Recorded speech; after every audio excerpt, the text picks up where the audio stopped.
Halloween Haunt was born and would go on to forge a proud legacy, becoming an annual tradition for multiple generations of Knott's fans. There we go. Every theme park Halloween event, every street monster or slider can trace their roots back to where it all began. 50 years ago, Knott's Scary Farm in Buena Park, California. Please, welcome to the stage, Knott's Scary Farm historian and themed entertainment writer and director, Ted Doherty.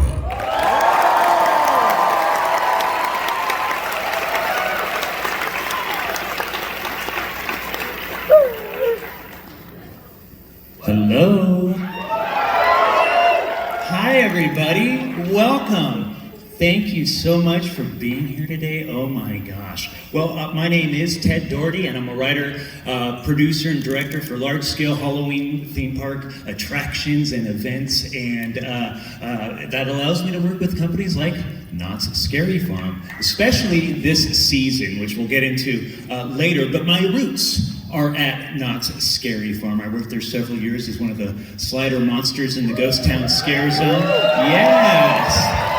I loved every single second of it, but nowadays I write and direct and help create the nightmares behind these different attractions. But I'm also a historian. I wrote the book on the history of Knott's Scary Farm that was released back in 2012 in conjunction with the 40th anniversary. So I know a thing or two about this event. It's very near and dear to my heart, which is why it's such a huge honor for me to be here with you to help, yes, to help kick things off for the gold 50th anniversary of Knott's Scary Farm. Yes. So today we're going to celebrate some of the past highlights of Knott's Scary Farm, kind of show how we got to where we are today and share some fun stories. And yes, we're going to share some tidbits as to what folks might expect to experience this season. But no full spoilers, and we'll get into that a little bit later. But don't worry, we've got plenty of surprises to share with you today to get you even more excited about the upcoming season. Now, obviously, we're all fellow fans here of Knott's Scary Farm, but perhaps you might not be as familiar as to what the event was like before you started going, unless you've been attending the entire time. Anybody go to year one? 1, 2 people. All right, awesome. Well, for the rest of us, you might be a little curious as to what the event was like before you started going. So to kick things off today, we're going to give a mini, very brief crash course on the history of Knott's Scary Farm. Like I said, I wrote a whole book about this thing, so I'm not going to sit up here and ramble on forever about it. So this is going to be rapid fire to help make sure we're all up to speed and on the same page, help you understand and appreciate even more the wonderful surprises Knott's Scary Farm has in store. So brace yourselves, this is going to go by fast. So I'm going to get situated here. So Knott's Scary Farm did debut back in 1973. So if you didn't know, Knott's Scary Farm is indeed the longest running Halloween themed event at any theme park in the entire world. All others trace their roots back to Knott's. Now, throughout the years, a lot of people have asked me, how did the event get this popular? How did it begin? And I mean, there's just so many factors that go into all of that stuff, but I usually narrow down as to how Knott's Scary Farm got started. I narrowed down to one person. That person was an actor named Larry Vincent, who portrayed a character named Seymour, Master of the Macabre. Yes, also known as Sinister Seymour, and he was the first host of Knott's Halloween Haunt. That was the original name of the event. We now know it, of course, as Knott's Scary Farm. But from the very beginning, the park dove right into the concept of a large-scale Halloween party. All the employees participated. The log ride was turned into Satan's Sawmill, and the Calico Mine ride was turned into the Haunted Mine. And those were like the main scare attractions in the early days of Knott's Scary Farm, packed with live actors terrorizing everybody. But then, of course, there was also the now defunct attraction named the Haunted Shack. Yes, yeah, we love the Haunted Shack. For those of you who don't know, that was an all-year-round walk-through attraction at Knott's Berry Farm, kind of like a mystery house, but they had live actors in the early days inside the haunted shack for the haunt. And then, of course, the first scare zone monsters on the planet were the Ghost Town Street Monsters. Yes. They were the Wild West stunt show personnel dressed as monsters to roam the streets and engage the guests. And, well, you know, in addition to that, they had these sideshows that lined the streets of Ghost Town, Fiesta Village, and the Roaring Twenties, which is where the boardwalk is nowadays. And these were like carnival sideshows and illusions, and they repurposed things like the stunt show and the Medicine Man show, all kinds of live entertainment like bands and dancing and magicians. I mean, the event was covered with live entertainment. Every single store and employee participated and dressed up, from food services to merchandise to ticketing, ride operators, ushers, on and on and on. And within the buildings of Ghost Town, well, they were turned into the startling peek-ins with eerie lighting and sound effects and masks on the mannequins. And outside those buildings, well, the park decor was just off the hook. Ghost Town was shrouded with scare cloth, more eerie lighting and fog. And then, Knott's went all in. And by 1977, they introduced the first maze built solely for Knott's Scary Farm, named the 10 Chilling Chambers. The Chilling Chambers for short. And by the way, that was designed by a person named Rick Campbell, who was the same person who designed the entire Roaring Twenties area of Knott's Berry Farm. So this is a big production. And that maze set a new standard for the event, because every single Knott's Scary Farm maze that came after can trace its roots back to the Chilling Chambers. And after Seymour hosted the first two haunts, other hosts got involved, people like Wolfman Jack, Weird Al Yankovic, and the longest running host in Knott's Scary Farm's history, Elvira, Mistress of the Dark. Yes, we love Elvira. Well, by the 1980s, the event grew with more and more monsters, things like sliders in the Ghost Town Scare Zone. And the monster looks were becoming more advanced and identifiable as Knott's Scary Farm monsters. And by the late 1980s, the event grew with more and more mazes to accommodate the massive swarms of crowds going to Knott's Scary Farm. These mazes had more identity with their names and early forms of storytelling, which paved the way to the powerhouse mazes of the 1990s. Classics like Lair of the Vampire, Dominion of the Dead, Nightmares, The Underground.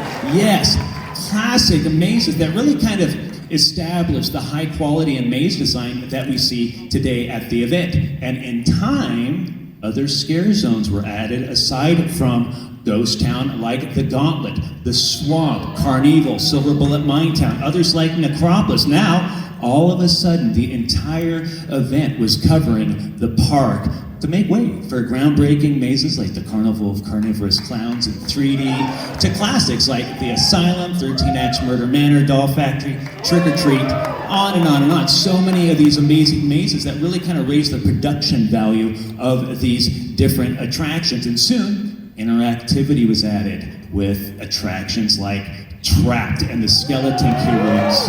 Yes.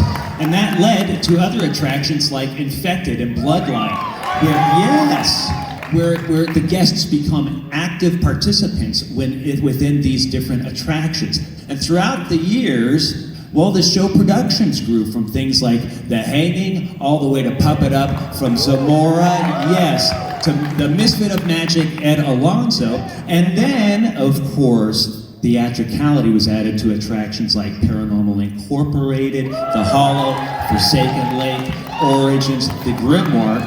And that, my dear friends, in a nutshell, brings us up to date. Yay! I made it. Thank you. Obviously, I'm just scratching the surface. There's thousands and thousands of factors that go into making Knott's Scary Farm what it is today. But that's a general summary. So now that we're all on the same page, let's bring out our first guest, who's no stranger to Knott's Scary Farm. Well, geez, he wrote and directed at least 20 seasons of the longest-running show in Knott's Scary Farm's history, The Hanging.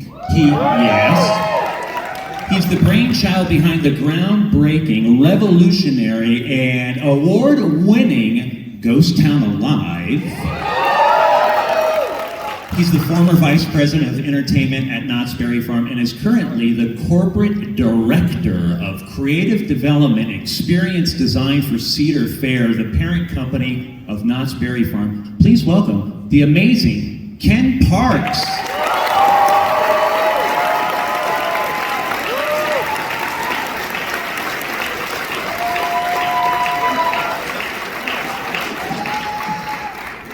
It is awesome to be back here at Midsummer Scream, and so thank you to Midsummer Scream for having us back, and that was incredible. Thank you for doing that. Thank you. The other thing that you need to know about all of that history is that thousands upon thousands of people over the 50 years have made this event what it is. I just wonder if there's anyone here today who has been a part of the event in some part. Just shout out. Let's hear you. Yeah.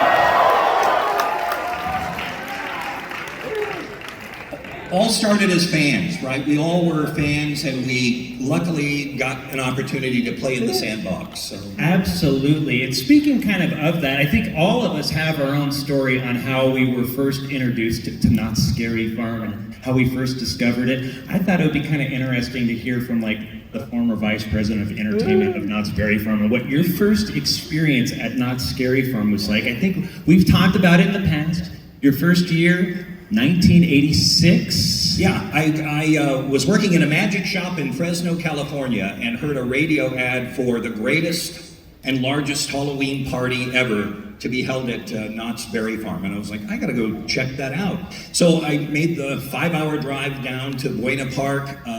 I just couldn't believe it. Anywhere I looked, there was something going on. This was at the time when the employees, everybody dressed up.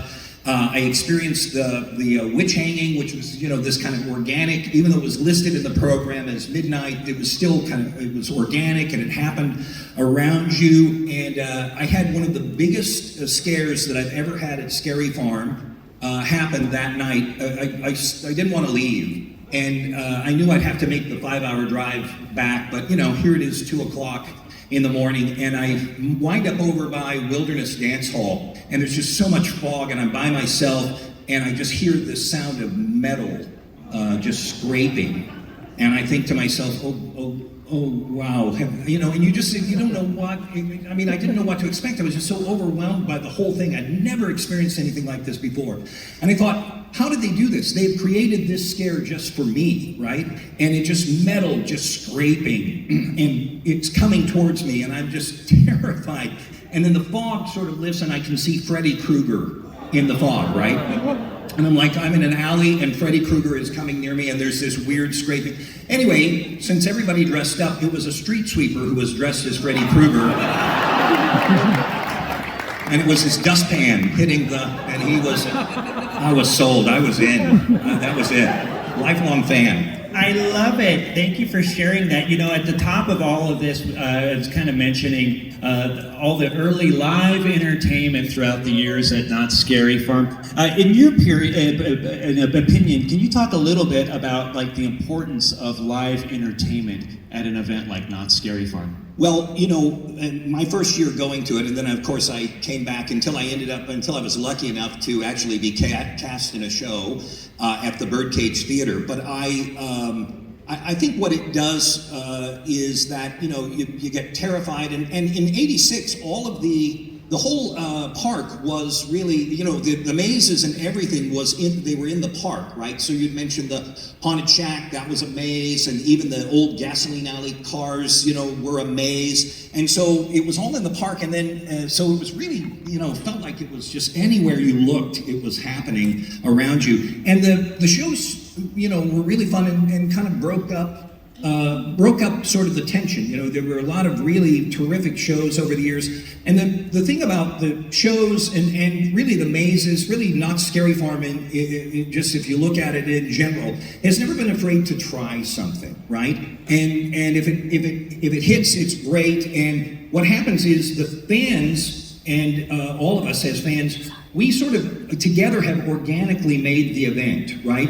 No one sort of told us, hey, this is what you should like. We kind of found it, and then it became, that's how the Green Witch sort of came to be, and with the prominent, right? It wasn't that wasn't that somebody told you you should like it. We found it together, right? And all of those things, the bride and yeah, you know, Otis, all of those kids, right? And yeah, that's Otis now. And anyway, you know, so I think we've had just so many terrific shows over the years, and not shows that were okay to kind of try something new. You know, Jeff Tucker did a show one year called Tommy Tomb. The show was called A Complete Waste of Your Time. And it was a show where, no, we only did it 1 year, but it was a show where he was a guy who couldn't sing, and so it was a musical, and the whole point was that the audience should hate it. And guess what? They did. They did. And that's why we've never done it again. But we were, well, let's try it, right? Absolutely. I love that. Now, speaking of these various different shows and trying different things, we mentioned your involvement with the hanging throughout the years. It's a big deal. You know, that the hanging debuted in 1976 as the Dead Man's Hanging and returned in 1977. And they were hanging a cowboy who was guilty of a bunch of crimes in Calico. Then the show went away a couple of years and it came back in 1980 as the witch hanging. Went that way for a handful of years through the late 80s and then turned into the pop culture kind of comedy stunt show format that went all the way through 2019. Can you talk a little bit about sort of your involvement with the hanging throughout the years and what that was like? Yeah, I inherited the pop culture stunt aspect of it. Tom Clufted, who, you know, was with the park as a designer, and he really kind of made it what it was. And, you know, that's a show that you look at the influence of Knott's Scary Farm in the industry. And when you say, hey, it wouldn't have happened without Knott's Scary Farm, there's absolute truth in that. I'm sure that somebody would have had the idea of, why we should do a Halloween overlay of our park. But Knott's did it first, and you just find the influence. So, you know, there would be no Bill and Ted without the hanging, right? Or any of those things that then kind of came after. And so I inherited the show in 2000, I think it was 2000. And then, you know, what would happen in 2000, you would see somebody and you would say, well, I worked on the hanging, and they would say, oh yeah, it wasn't very good. Yeah. The years before were really good. Those were the years. And then by the time I got to like 2016, people would say, you know, they're not very good, but the guy that used to do it was really good. And it was still me. So it's never been any good, right? Except for the years when you were in high school and it was, you know, it was awesome. But just another thing where so many people over the years have just worked on it, and it just has become such a part of Scary Farm. And in 2019, we put this tombstone up that said R.I.P. and we didn't really know that was the case. And then the pandemic hit, and so, but who knows? Who knows? Bring it back!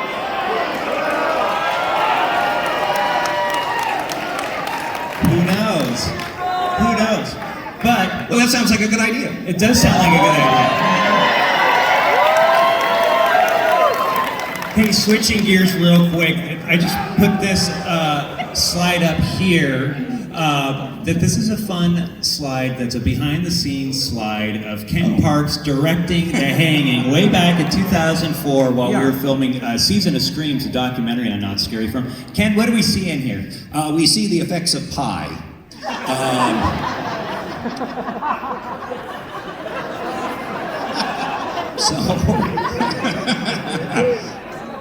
It's casual dress day at the hanging, apparently. Kind of come wear your shorts and your fake Birkenstocks and stop by. This is, you know, we're just in the middle. It was always, you know, hot when we were directing the show out in the square, and in the center there are a couple of the two guys that played Freddy. There were several people who played Freddy over the years, and Freddy Krueger was such a part of the show at one point.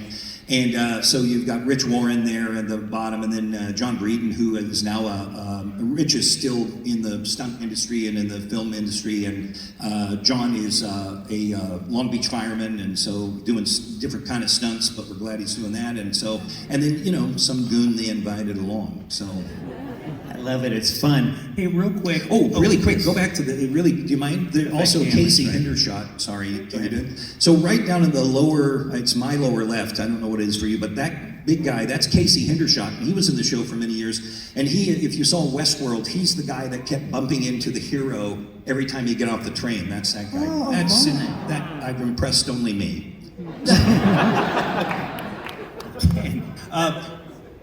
Let me get this here. So we talked a little bit about at the top of this whole thing about like more immersion, interactivity. In your opinion, and kind of, especially the last decade or so at Knott's Scary Farm, sort of what's the importance of enhanced storytelling with interactivity and immersion for these different attractions at Knott's Scary Farm? Yeah, I think we all want to be a part of it. For me, I've always been chasing the same experience that I had in 1986, of just that the park is the experience and the park is, as a whole, the attraction, and that you just, you really want to be in these stories and you want to feel that you've been transported somewhere. And this goes back to, I was talking about where let's try it and see what happens. One of the things, there have been so many just great immersive attractions, from Trapped. There was we did Skeleton Key rooms, and then we kind of did them separately. Yeah, and there was one called Prey that had a lantern that you'd go in, and the lantern would kind of, cut out right when you didn't want it to, and then that got us to Trick or Treat Lights Out, and so we've done all kinds of things over there. One of the things that we did not too long ago was, and you were a big part of this, was we thought, boy, it'd be great to create sort of a living land or unliving land, whatever you want to call it, where everything's connected, where the maze story is connected to the scare zone, is connected to the show. And so in 2019, we did that with Origins, and we did that with... Yeah, and so we did that with Ghost Town, and then the Hanging that year also was a part of that story, so it all kind of connected. But you can see it in Goring 20s, right? There are these moments that just kind of happen. Forsaken Lake has this processional that it just happens, right? It's not in a program, it doesn't tell you, just so that if you happen to be in the right spot at the right time, you have that same feeling that I got of Freddy Krueger with the dustpan, right? It's just happening around you. And so, we're always looking at different things. This year we have some technology, some RFID technology. Somebody's going to tell you more about this in a minute. But, we've got a character that has been around for a couple of years called the Conductor. And so, and that character is, John Cook kind of said, hey, we've got that train, we should do something with the train. And we looked at, can we do a ride? And we realized we really couldn't do that. But what we could do is use it as a prop. So we put it out, and he was like, we should, have the train out. And I said, oh, well, what if there's this conductor that is in the front? And then we got, this actor, Fred, who was just terrific, right? Just amazing. And so, he's just kind of become this character that is just another part of the experience. And so we always treat, the conductor like almost like he's the ferryman in the river Styx, right? He's got the lantern, and that's the thing that allows us to see all of the different terrifying worlds that we go into. And so anyway, this year we're going to try some RFD technology with his lantern. And so you'll be able to take the lantern around the park, and there are over 100 interactions that will happen around the park. It will do things in mazes. It will light up in scare zones. We're working on something that's pretty huge, and it's really Gus Kruger, if you know Gus, who's awesome. And so he's been working on it with Scott Erickson, who is a technical genius, and so they're working on this together to bring that to you. The one thing I had asked, and it's not going to happen, so I'm going to tell you about a thing that I really wanted to happen for all of us, is I wanted you to get the lantern, and then 6 months later, after you took it home, it would just start screaming in your house. And I just wanted that so bad for all of us. We're gonna try. But just imagine, we give you this thing, we don't tell you about it, and then it just starts screaming. And the question was, could you make it scream at the halfway point to Halloween, right? That just all of a sudden, and just the internet would just go wild with people going, this thing, I can't shut it off!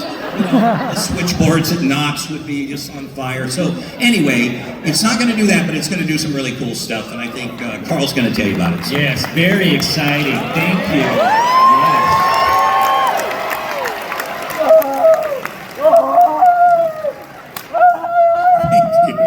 Yes.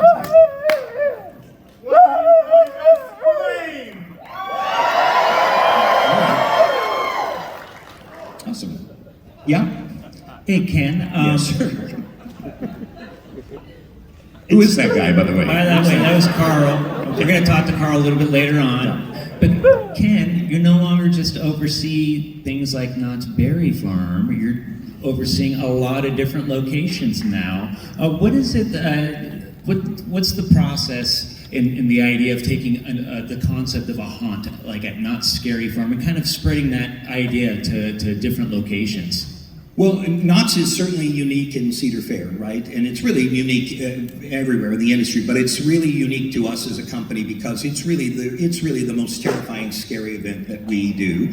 But we have we have 13 parks and some lots of water parks, and so 17 places for you to go and hang out and have fun. And they all have their own events. They've kind of taken on the Halloween haunt, and so Knott's. We really wanted Knott's to be separate from that, and that's why we started going with the name Knott's Scary Farm. But it's a wide variety. Some of the events are daytime events for families that, and then at 6 o'clock turn into nighttime scary events with mazes. But all of it would not exist without Knott's Scary Farm. And so in my role, the nice thing is I get to work with all of the different parks. I'm really more connected to the development and creation of lands and attractions and rides, but events on occasion as well. So.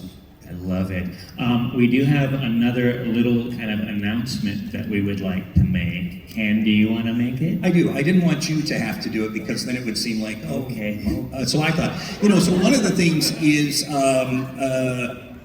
for the 40th, we had a haunt museum, and you had a book that was out, and you would sign the book, and so I'm here to say that that's going to happen again, and so.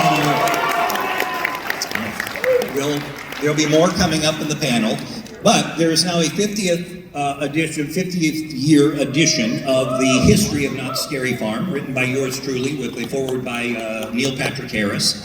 And so the book takes us from the 40th and on, and I know you've interviewed a lot of great folks, and so I didn't want you to have to plug your own book, but I am so excited, I can't wait to get a copy of it. And we've used your book, I think it should be required reading if you join our company, and so thank you anyway for all the hard work on that, and I can't wait. Thank you. Hey, real quick, the original title of the book was Knott's Halloween Haunt, A Picture History, and so, but the event is no longer referred to as Halloween Haunt, and so the new book title is The History of Knott's Scary Farm. So it's a revised, updated second edition. All the bells and whistles from the first edition are all there, and we've just added on to it. We're very excited about it. Our friends at Knott's Berry Farm Merchandise have asked me to let you all know that I will be at Knott's Scary Farm for several nights this season doing book signings. So swing by and introduce yourself and say hello. And they also wanted me to let you know that it's a limited edition and will only be for sale exclusively at Knott's Berry Farm and the online marketplace at knotts.com. So wanted to get all that out of the way. So thank you. Let's bring out our next guest. And I've always kind of described this person as almost kind of like the rock star of the haunt industry. I can certainly say that I feel he's one of the great maze designers in the history of Knott's Scary Farm. Any fans of Paranormal Incorporated? How about Special Ops Infected? How about The Depths or Dark Ride? Well, we all work with this person on the maze named Origins, The Curse of Calico. How about Origins? Well, let's bring out our next guest, industry creative director and designer, Mr. John Cook.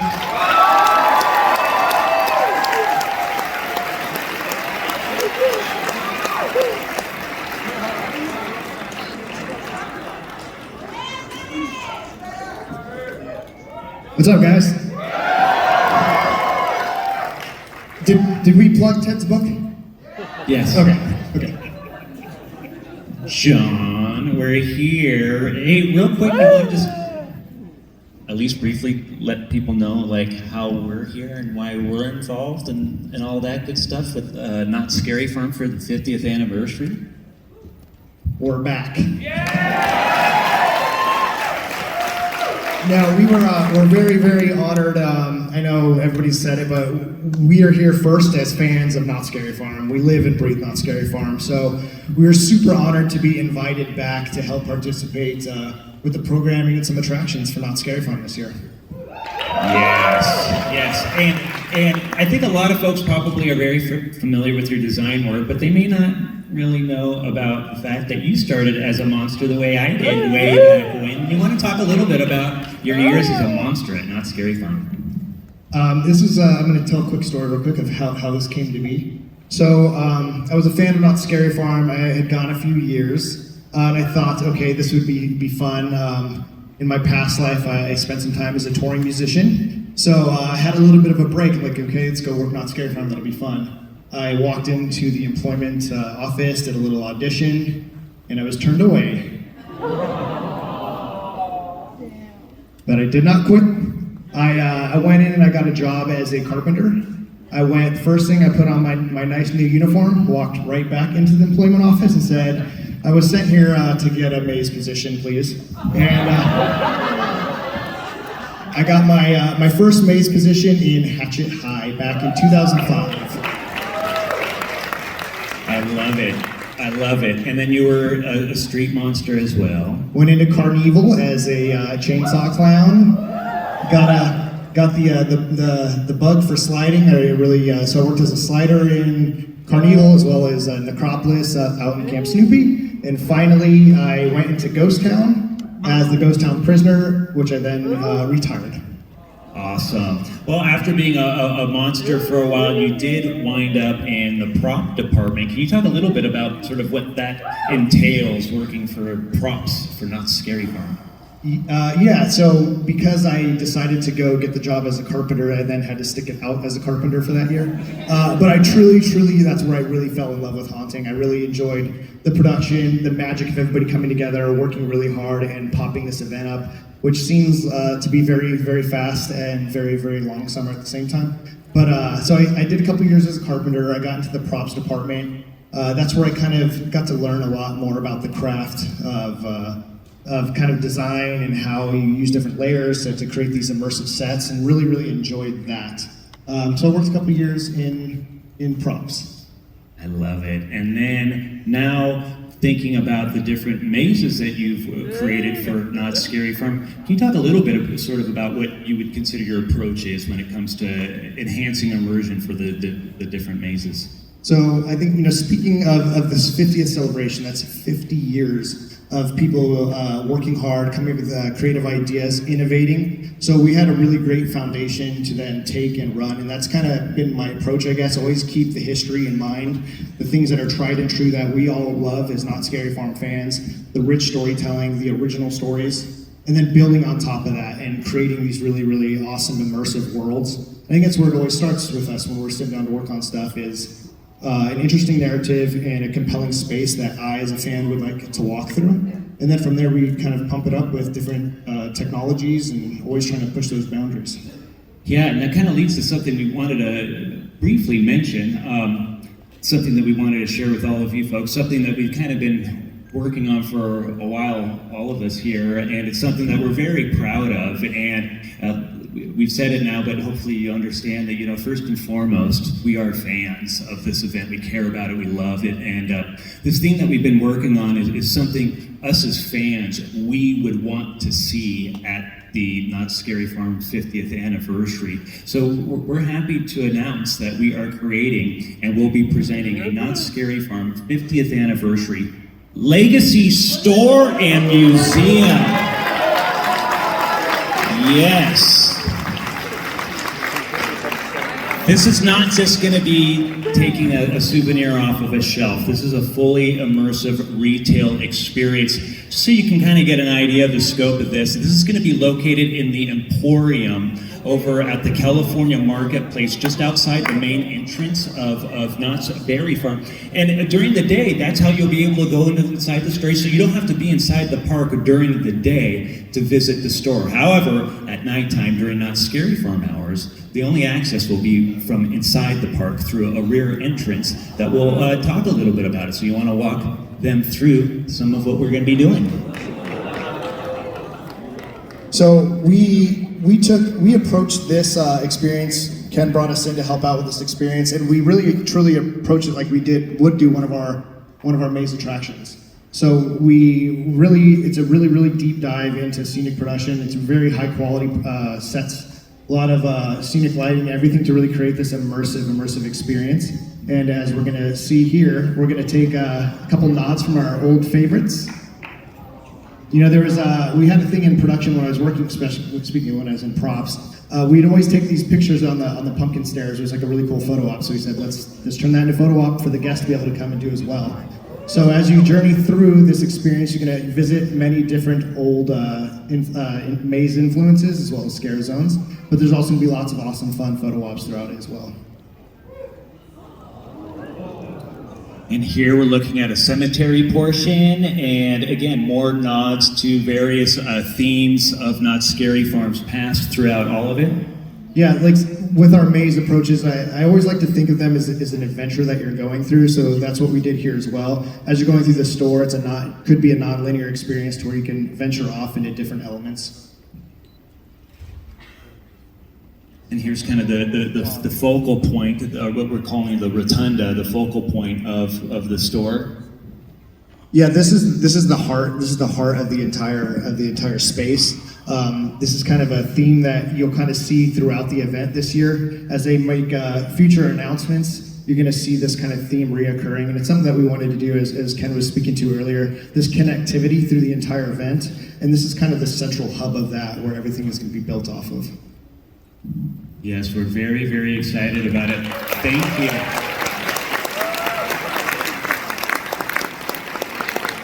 There's a lot more to it, including lantern pieces possibly, and but we don't want to spoil everything. And by the way, that's where the book signings are going to be taking place, so you can come swing by and get it all at once. So anyways, we have to move on because we're running out of time and we still have a lot to cover. So let's bring out our next guest, who's got a long history with Knott's Berry Farm, Knott's Scary Farm. If you're a fan of Knott's Scary Farm, you're a fan of this person's work, especially if you love the beautiful scare cloth that drapes the buildings of Ghost Town and all of the wonderful decorations throughout the rest of the not just the event, but of Knott's Berry Farm in general. So this person's been around the event for a long time. Let's please welcome Park Decor Manager of Knott's Berry Farm, Mr. Jeff Shattuck.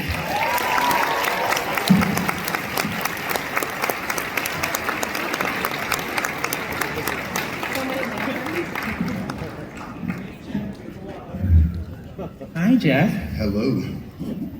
Jeff, you and I have talked about it in the past when you first started going to Knott's Scary Farm. We're sharing fun memories and stuff about our beginnings. I think you probably started going to Knott's Scary Farm at an earlier age than the rest of us. Can you talk a little bit about sort of your earlier memories going to Scary Farm with your family and stuff? Yeah, my mom was a huge horror fan, and she took me at a very young age. And I remember that there wasn't a lot, but it was still a lot of fun. And my mom liked to just sit in the fog and watch the monsters scare everybody. And she also liked the mazes. So my very first scare at Scary Farm was actually from a peep as a young kid. That's when they had actors inside. And then that went away, but that monster popped out, put his face right up against mine because it was pushed against the metal grating of Wingley's Laundry and scared the heck out of me. I love it. Now, obviously, that had an impact on your future work. Can you talk a little bit about sort of your overall philosophy and approach to the park decor for Knott's Scary Farm? So, the very first year I ever started working at Knott's was '87. I worked in the picture gallery and I took photos. And I remember every night at Scary Farm, I would watch the witch hang. And I would always beg them to let me go out and watch the witch hang. Every show. So my last night, unfortunately, was Halloween. Several years later, I came back, and I came back as a tech. And in the earlier years, when I first started working there was only 2 areas that were really decorated. The Camp Snoopy area and Ghost Town. That was it. There were monsters, but there wasn't a lot of decor. The restaurants were done because the employees got to decorate. So, moving forward, in 96, 97, I took over Park Decor. And I was like, tasked, make it more, make it more, make it more. So over the years, I've kind of developed my own narrative because as far as the Park Decor goes, there wasn't one. It was just kind of do something fun, kind of match the scare zone. So that's when I started getting into it. I'm gonna match the scares. What are they doing? How do I dive into it deeper and deeper? So the last several years, my concept is when you enter the park, it's the death of the park. That's why it's all draped in funeral bunting and all over the park, and it's all the purple and black, and then you have the giant skeletons as you come in, and that's an interesting thing. There never used to be a really big entrance statement. On and off they did over the years, and I went to my management and said, I want to do this statement. Well, what's it going to look like? I don't know yet. I saw these 3 giant skeletons that I want to buy. They're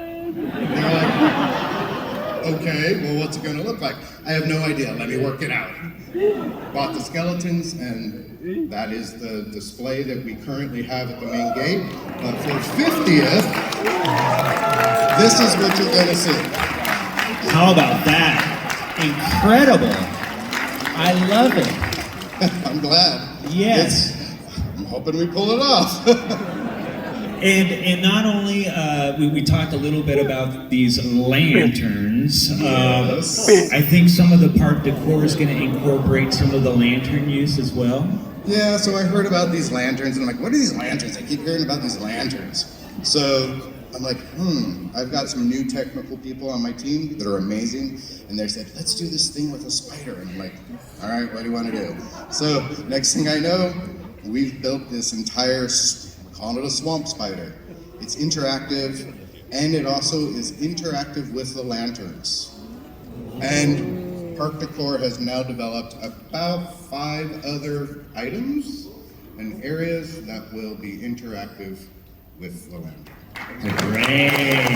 Okay, good job. Thank you. Go ahead. One more little tidbit. Go for it. Look around Ghost Town while you're out there this year. Ooh. You might see something that you haven't seen in a very long time. Ooh. Keep your eyes peeled, people. Wow, exciting. Okay, listen, we have to keep moving forward. And so listen, our next guest, well, we just got a glimpse of him earlier. He's awesome. We love him. I'm a collector of Not Scary Farm merchandise. I'm guessing some of you are. Who's excited for some merchandise for the Not Scary Farm? Yes. The person behind that is our next guest, Carl Bush from Knott's Berry Farm Merchandise.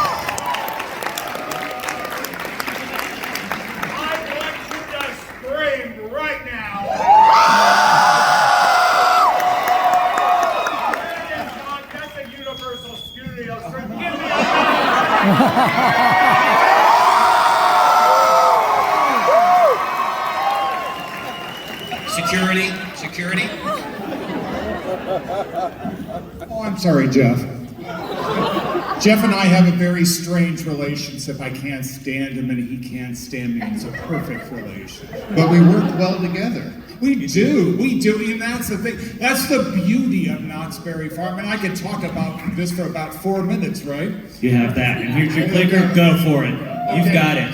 Okay, so I'm Carl Bush. I'm the merchandise manager at Knott's Berry Farm. Right down there is Maria. Her and I do all the product development for Knott's Berry. Give it to Maria! Poor woman.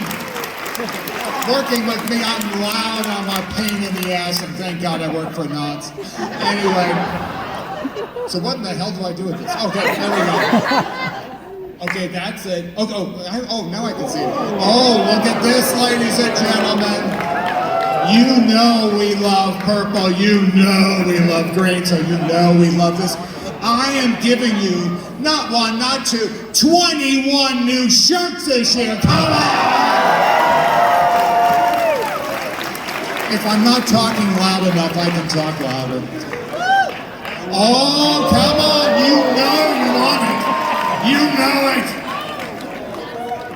Okay, we are so into gargoyles this year, you wouldn't believe it. Everything that we do, all joking aside, I have to reference something. We saw what he did with that broken 50. We turned it into a thing. I just can't make stuff up. We use reference here at Knott's Berry Farm. Oh, Carnival! Oh, yes, yes. Look at that, I did too. Anyway, and then of course we always do a Ouija board. We love a Ouija board. Say goodbye. Oh, come on. We love the Green Witch. I don't know what happened during the transition, but we love the Green Witch. Let me scream some more. Oh, come on. Look at that gargoyle. And it's going to be in the show. Look at that. And you're going to go and you're going to see it. You're going to undo it. Oh, no, look at it, right? Okay, this came from 1980. We remade it, reused it, and direct reference. It's going to be a beautiful 5x7 frame. You could put your scariest picture in it with a lantern. Oh, you know I love cockroaches. I was the one who brought cockroaches.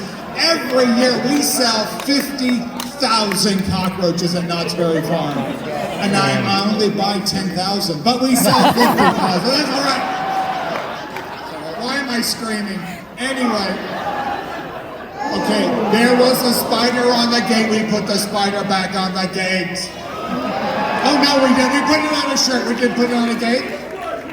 Well, what did Ken not give you enough money? God damn. Come on, Ken. Ken could be such a cheap They pay me in pie.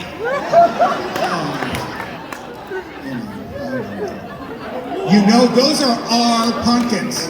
Maria was the queen of our pumpkins. She was like, no, it has to be our pumpkins. Those are our pumpkins on our shirt.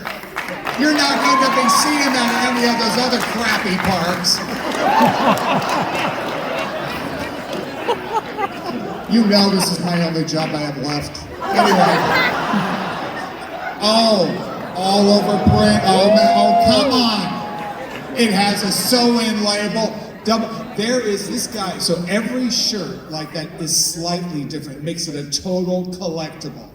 And you know I love collectibles. Why? Because what's coming up? We're doing a legacy collection, going to the legacy store. Here's your legacy collection. It's glow in the dark. Maria we have black light all over her office. We don't know why, but we have black light all over her office. And we're always looking at black light, and we're always looking for resurrective. Oh, you know what this is. They arrived yesterday. They arrived, did they not, Maria? They brought them over in that secret truck of theirs. Yes, they did. Damn UPS. It didn't happen. Strike. Here we go. I don't want to get current. I can't see you anyway. Anyway. Oh, come on. You know I like... we did the coffin mug. We did a light up coffin ornament. Oh, come on. Drink it. You know we love a drink cup. Okay, we have Sarah Marshall's original hat. We redid. I want to see it on most of your heads, that hat. We did another Cursed Pearl because we love to do the damn Cursed Pearl. So we did the Cursed Pearl again. We made a Department 56. Hey. We are the largest dealer in Department 56 for 300 miles, ladies and gentlemen. So we did another piece. We did our 50th anniversary trip. Yes, it's dripping blood. You can put your finger on it, it'll just feel like your mama. Well, if she was bleeding. Anyway, let's keep going. Okay, so yes, here we go. You know we love food at Knott's Berry Farm. I think Mr. Knott made something, I don't know, or the poison guy and he fell off the roof. Anyway, let's keep going. That's for Boysenberry Festival. I don't want to do that in spoilers. Okay. Oh, look at that. Oh, you can drink that at night. Or Maria did it with the black light in her office. It was really, well, she was smoking at the time. Anyway, don't turn on her. This is Long Beach, not Stanton. Come on. Come on. Okay, Maria has it right there. Look at that, Maria. Come give her a round of applause and look at the lungs flowing.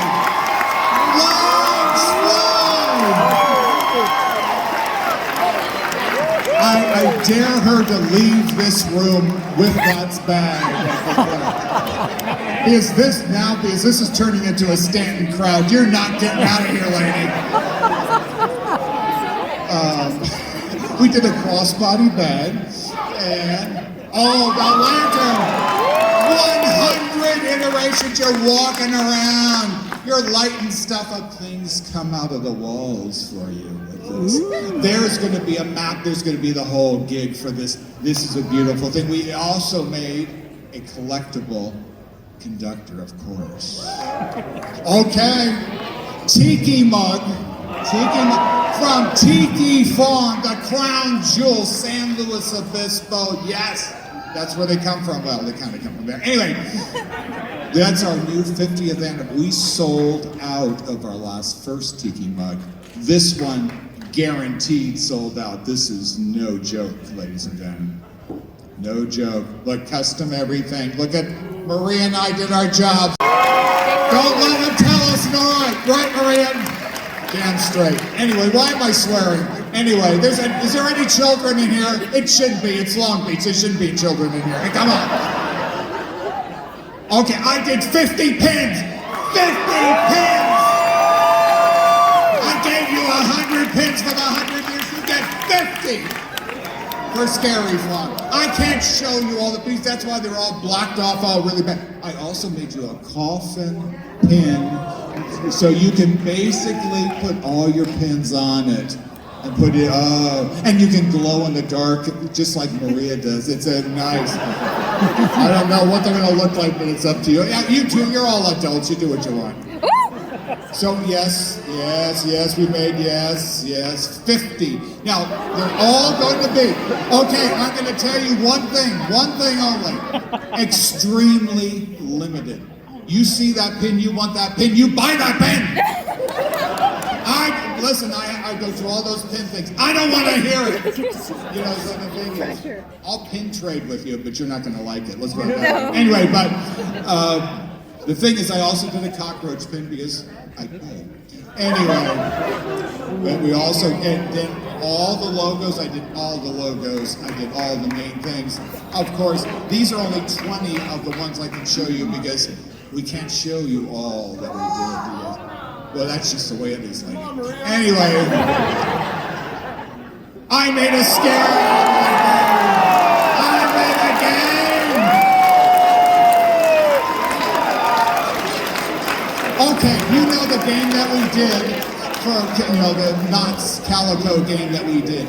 That game just beat Cleveland-opoly. The game that beat Cleveland was our first game. This one's going to go full sell. And is Elvira on it?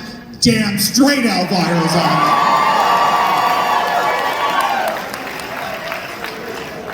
it. She cashed the check, as they say.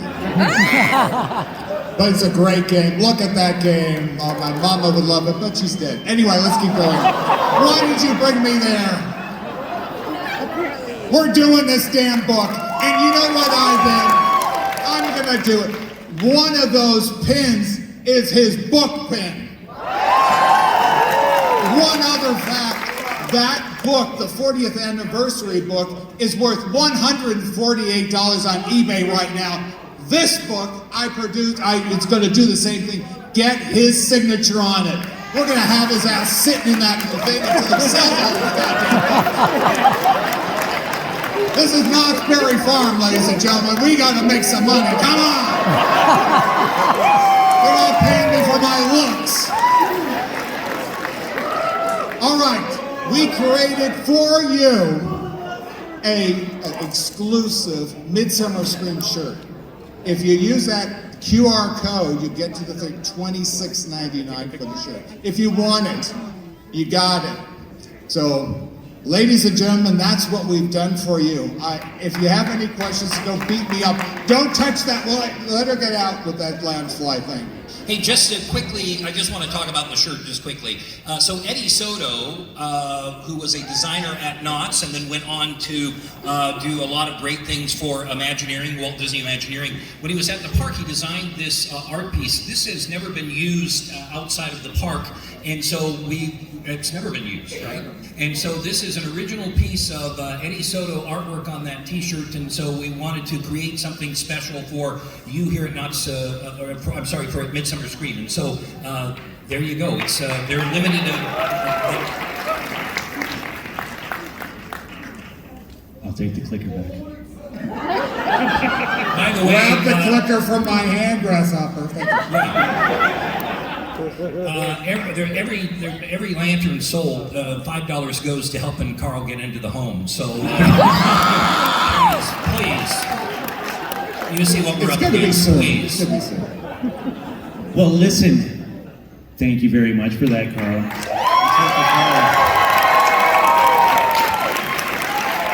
Now, Carl and Jeff have to run off and take care of some things, and we got to spin some things around here a little bit. So give it up for Carl and Jeff. Thank you so much for joining us today.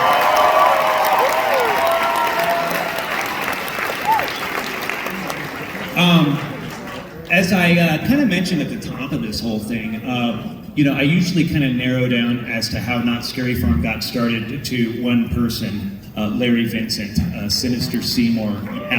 I didn't mention how or why that happened. I did state that Seymour was a famous television horror host here in Southern California in the early 1970s, and his shows really consisted of... Hello? Okay, there you go. Okay.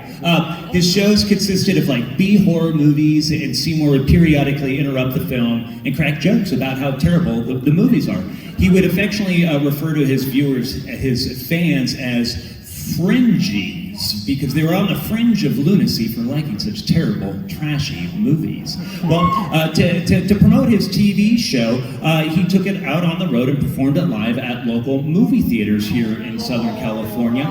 And really the format would be the same as his TV show, but in front of a live audience. So there'd be a horror movie up on the big screen, and Seymour would be there live and in person cracking jokes. He took that concept to some local theme parks here in Southern California, but the venues were not ideal. For example, Magic Mountain with their open-air outdoor theater during a daytime event didn't really kind of lend itself to the eerie environment that matched Sinister Seymour. And so Larry Vincent's manager, a person named Gary Blair, was in the process of looking for a new and improved venue and contacted Knott's Berry Farm and said, I understand you have the John Wayne Theater, which is now the Walter Knott Theater, and it's environmentally controlled. It's got a movie projector. Can we have Seymour perform there? Well, Knott's Berry Farm loved the idea and said, wait a minute. We'll build a Halloween event around Seymour, and that was the birth of Knott's Halloween Haunt, now Knott's Scary Farm, yes. To learn a little bit more about Larry Vincent and Seymour, it's our absolute honor and pleasure to introduce to you Larry Vincent's daughters. Please welcome Diane and Valerie Vincent.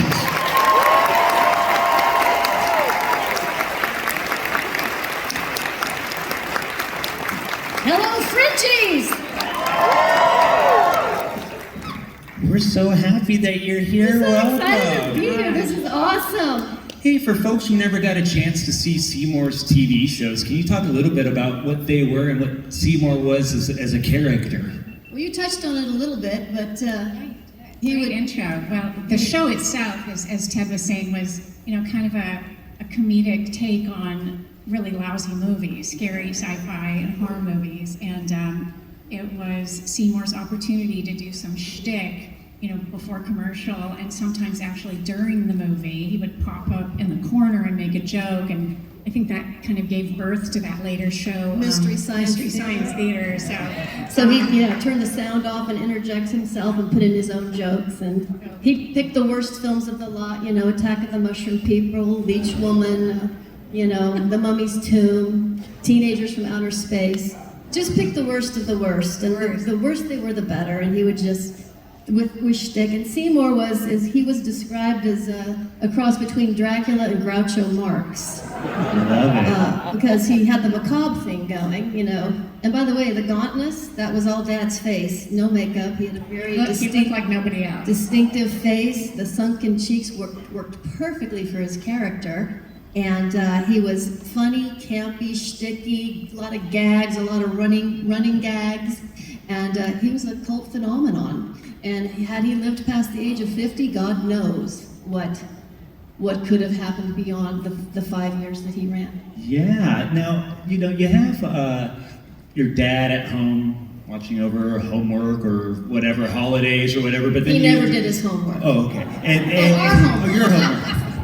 And then you would see your dad as this character with his fans. What was it like for you to see your dad performing as this character, like at the parades, and see him interact with his various fans? It was kind of surreal in a way, and because it was just our dad at work, basically. And I think seeing him with fans, it really kind of sunk in that he was a celebrity, and that kind of hit home. Like it was just kind of surreal, but on the other hand, it was just like sort of our dad going to work. Yeah, going to work, and we grew up with him as a performer and an actor, and he had a show in Indianapolis, a children's. He hosted Three Stooges cartoons. We had another character called Captain Star. So we grew up with him as an actor, and the celebrity part of it was just kind of a normal progression of what we knew. It's like your dad, if he was a banker, but that was our dad, and we were. But as Dal's saying, as this character Seymour grew and grew and grew, it was pretty awesome to observe that and to witness that. I love It's it. like a rock star, you know? It's like a big rock star. Yeah, totally. Yeah. Now, the five of us got to go to Knott's Scary Farm together this past season. We had a good time. And you saw all the different mazes. We took you to the stage that your dad performed on and all that stuff. I mean, just generally kind of speaking, if you think, you know, could project like your dad kind of looking down on all of this and all the thousands of people that flock to this event every season and celebrate, what do you think he would think about it or say about it? Well, here's what I think Seymour would say. He would say, I can't believe after 50 years you dummies still fall for all this garbage. That's what Seymour would say. Larry would probably be completely awestruck and blown away, and I think he would be very grateful, and he would just say thank you. Yes, he would. And he would quickly follow that up with, all right, now, who's going to pay the goddamn valet parking? Exactly. That's what he would say. Exactly. That's awesome. Well, you know, unfortunately, a lot of the footage of Seymour's TV shows didn't really survive. I mean, there's a handful of like on YouTube clips and stuff, and there's like, but there's very little. They destroyed that film. They tipped over it every week, sadly. And fortunately for the purposes for Knott's Scary Farm, there's the handful of Knott's Berry Farm photos, like the promotional photos he took that first year. But, you know, I've been involved with this event for a long time. Ken, John, you've been involved for a long time. None of us on this stage have ever seen any video footage of Seymour performing at Knott's Scary Farm. Until now. Until now. Listen. Huge shout out to a wonderful Knott's Berry Farm employee named Rob Perez, who uncovered this incredible gem.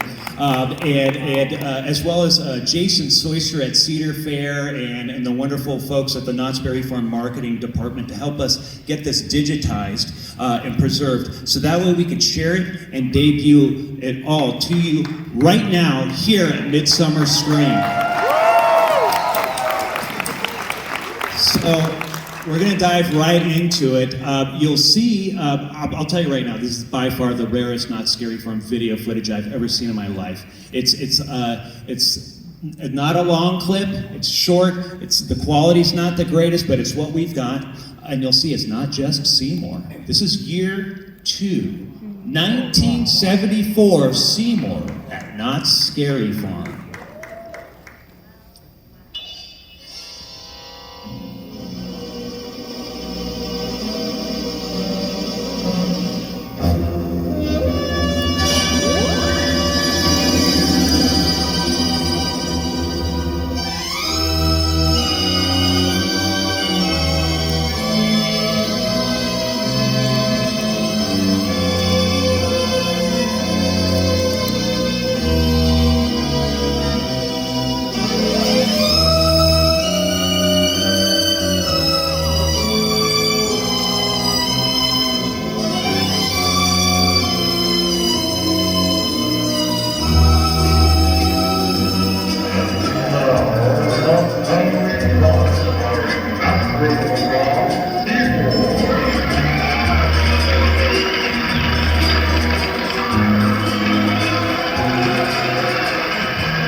Mr. Seymour. Yes, what is it? Mr. Seymour, master of the crowd, That's right, no autograph, please. I'm trying to do a show out here of sorts. Well, I've got a delivery for you. Oh, really? Yeah, the folks in Knott's Berry Farm want to show their appreciation to you for coming back to the John Wayne Theater this year. So they sent over one of their famous chicken dinners. Isn't that nice? Let me have that.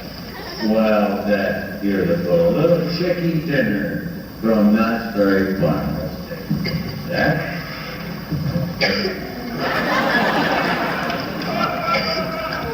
Man, if there's anybody that can kill 10 minutes, it's Chuck Jones, ladies and gentlemen. Let's hear it for Chuck Jones. Take it away, Chuck.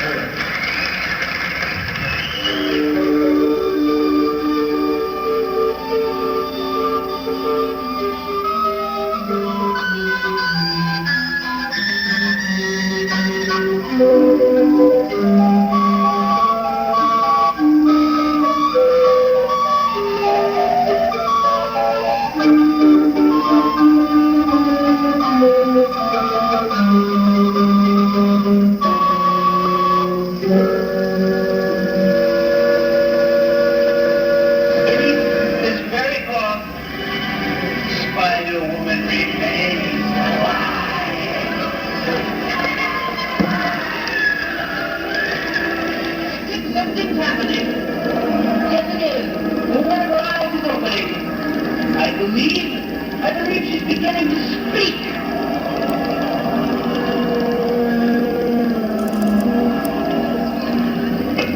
Wait a minute. Wait, she's starting to move about. I'm afraid that the tranquilizer was not enough. Quickly, one more dose.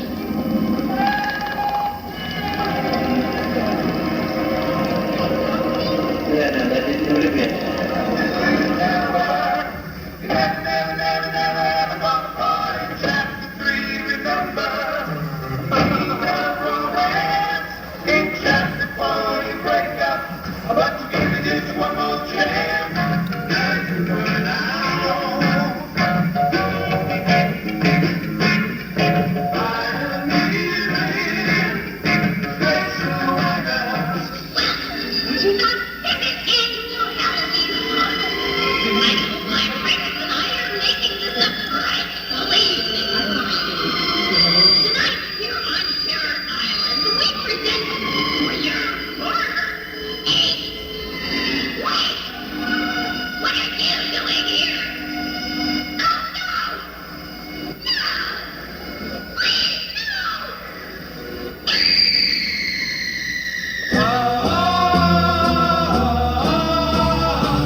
How about that?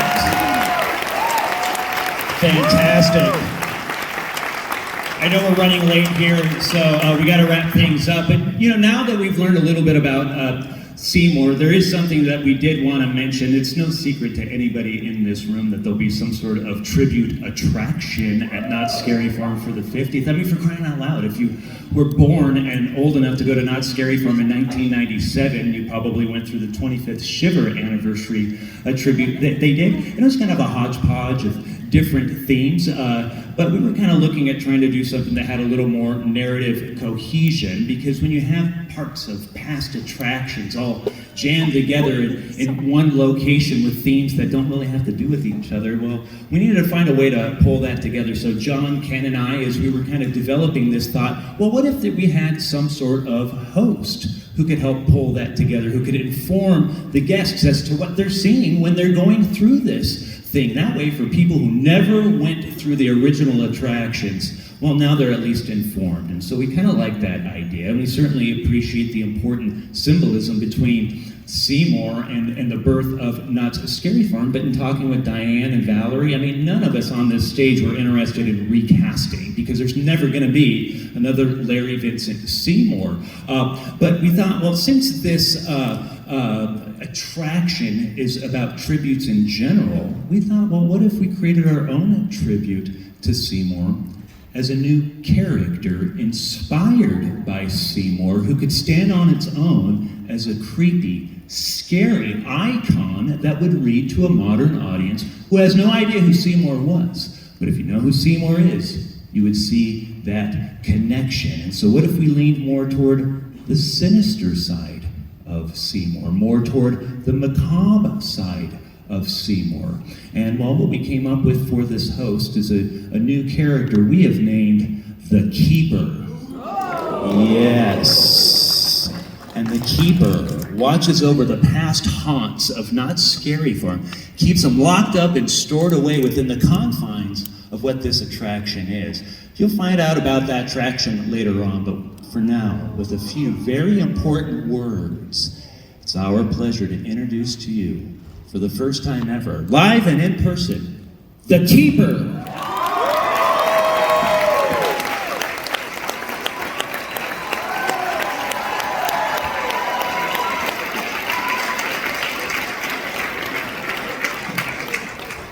Hiya, friendsies.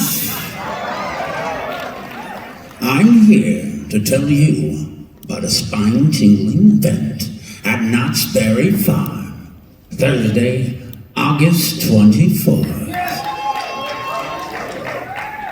That's right.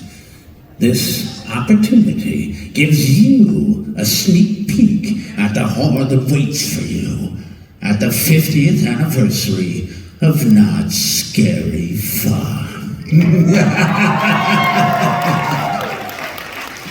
New blood-curdling mazes, sinister scare zones, and ghoulish shows here for you that night. And listen here, friendies. Tickets go on sale. Wait for it. Wait for it. Monday morning at 10 a.m. exclusively at Knott's.com. Hell yeah, brother. Of course. But listen, I know you Scary Farm fanatics like a little trick or treat, don't you? What do you think if I have a sneak peek for you of the 50th anniversary of Knott's Scary Farm? Shall we peel back the veil, unearth some footage, maybe even creak open a casket door? Shall we? Then maestro, if you please. Greetings and salutations from Knott's Scary Farm, where we're celebrating 50 years of never-ending nightmares. And not with a slice of cake, no, with 10 frightening mazes, 5 sinister scare zones, 4 hair-raising shows, plus so much more that we're dying to tell you about. Why don't you join us for a kickoff announcement event celebration? My little creepies, on Thursday, August 24th at 7 p.m. to learn all about what is waiting for you here in the fog at Not Scary Farm. Purchase your tickets starting on Monday, July 31st at 10 a.m. Have you reserved your nightmares yet? Nightly event tickets and packages are available now at notscaryfarm.com.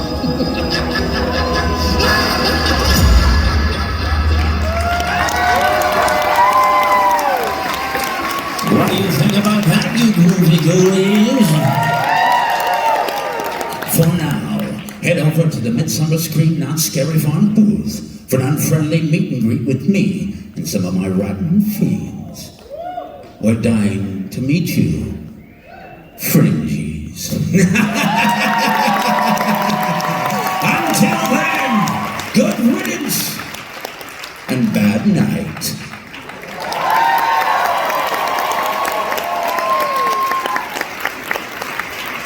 Thanks, everybody.